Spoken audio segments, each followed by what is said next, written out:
Jake Paul fought a man who didn't have much time, or in fact, whose time has passed in the boxing ring. He was like, "Do you have it? Do you have it in you to have one more?" You know, and that was Iron Mike Tyson. I don't know if the iron is still applicable, but we saw this weekend Jake Paul fight against Iron Mike Tyson, and should I dare say, surprise, surprise, Jake Paul wins that fighting someone who's nearly 60 via unanimous decision, where he completely dominated Mike. And some people who tweeted would say, we're just happy that he made it through that boxing bout because he's nearly 60 and he's still alive, you know.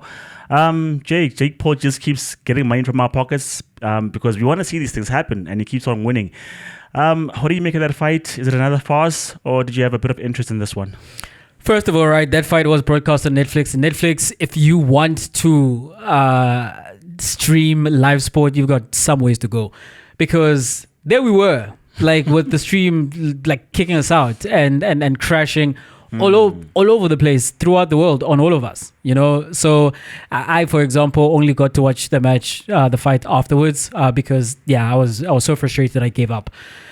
So that's one. In terms of the fight itself between Jake Paul and Mike Tyson, Chuck,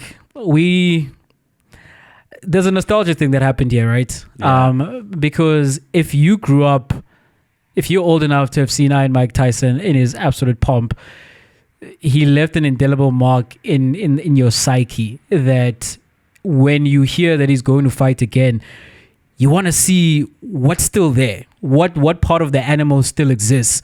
And if you've never seen him, Mike Tyson is one of those athletes who you've heard about. Like, if you were born at a time after Mike Tyson was a professional boxer, you've heard about the most dangerous man on the planet, the baddest man on the planet, you know.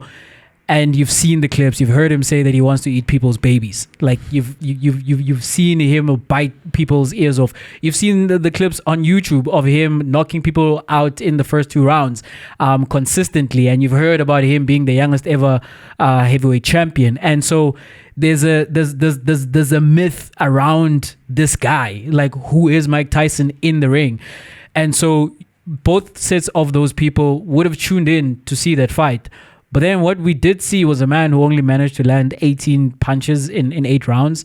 And I was terrified for him at some point, Chuck, because in the first round, he won the first round and he maybe won the second round as well. But very quickly, you realize that you were watching a man who is almost 60.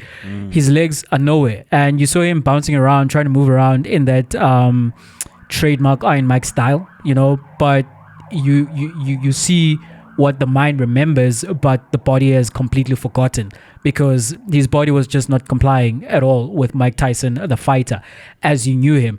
And so for the longest time in that fight, he was a punching bag. He was there to be had by Jake Paul.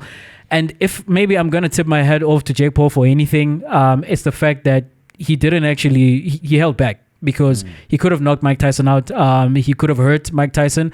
Mike Tyson could have been hurt. And I really do hope this is the last time we see him in a boxing ring. But Jake Paul held him up, partly maybe because he was considerate of his health, but also because he knows that there are people watching, you know, and let's go all the way to the end. But in terms of Mike Tyson himself, as I'm saying, it really was an old man against a young pup. When you consider the age difference between these two people, if referencing that fight against Evander Holyfield where he bit off his ear, whether you watched that or you didn't, that fight happened in June of 1997.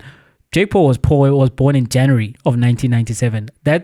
If that doesn't tell you how far apart these two people were, these two fighters, and yes, Jake Paul is nowhere near on the level of a prime Mike Tyson, but he's good enough as a boxer where you put him into the ring, it doesn't matter if it's a former world champion or it's you and me off the street, he's gonna hurt that person, you know. So I hope we've seen the last of Mike Tyson in the ring. In terms of the fight itself, there's nothing to say about the fight because it was a farce. It was a farce. Yeah, and I mean, I saw on social media someone saying that they were cues that they were giving each other in terms of don't throw this punch now, don't do that. Because it was wrestling, Chuck. Yeah. That's what it was. It was just them clinching and 18 punches. Like, Mike, why did you even wake up? Why did you get out of bed to throw 18 punches over 8 rounds? You know, for the bag, man.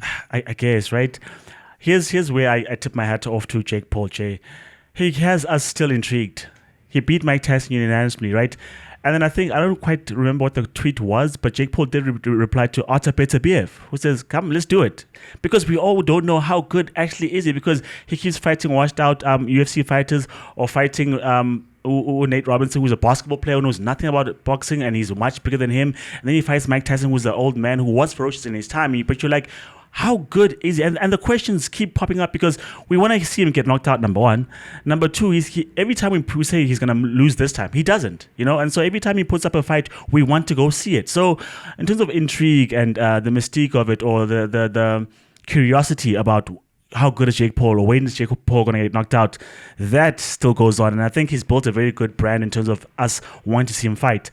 Iron Mike, don't do it again. I completely agree with you, Jay, because he looked ferocious when he's fighting, right? When they're giving us that preview, or that idea of what he looks like in training or in sparring. That's when he probably shot over a period of five minutes, and that's all. Also, the other guy's not really fighting back, right? Yeah. Like when he's punching, he's throwing punches at his trainer. Yeah.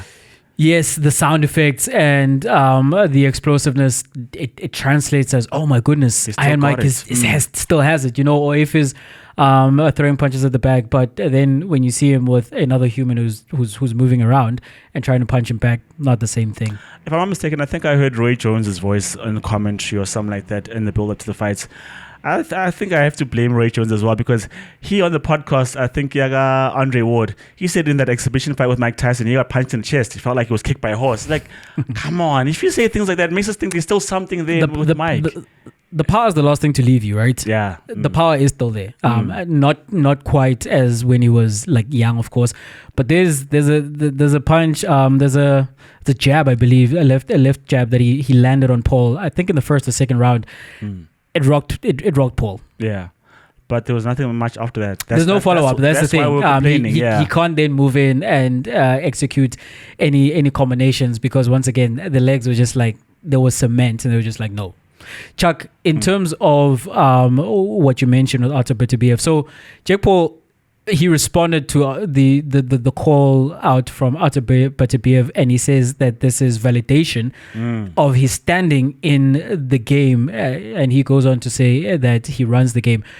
Do you believe Artur Beterbiev calling out Jake Paul is validation of Jake Paul's standing in boxing? Nah, I don't think so. I mean, he got the right eyes onto the content, right? Watching the match. When Artur Beterbiev speaks, a man of few words, and he's speaking to Jake Paul, I don't think it's validation. I think it's someone who wants to put him in his place, because that's what everyone wants to see. Jake Paul get put in his place, because you're not fighting real guys, or this guy is old, or whatever the case is. Everyone wants to then say, fight against a real fighter. And looking at the size of Jake Paul, Beterbiev is more around his weight class, So I don't think it's validation, Jay, because I still think he wouldn't last if you had to put him in an actual division with people who train and who fight for a living. I don't think he gets the belt. Against the guys that he's handpicking, yes, he's going to win. So validation, I don't think for me it makes him a legit boxer. It makes him better than me. He's probably going to beat me, but against other guys who do this crowd for a living, I don't think he does that.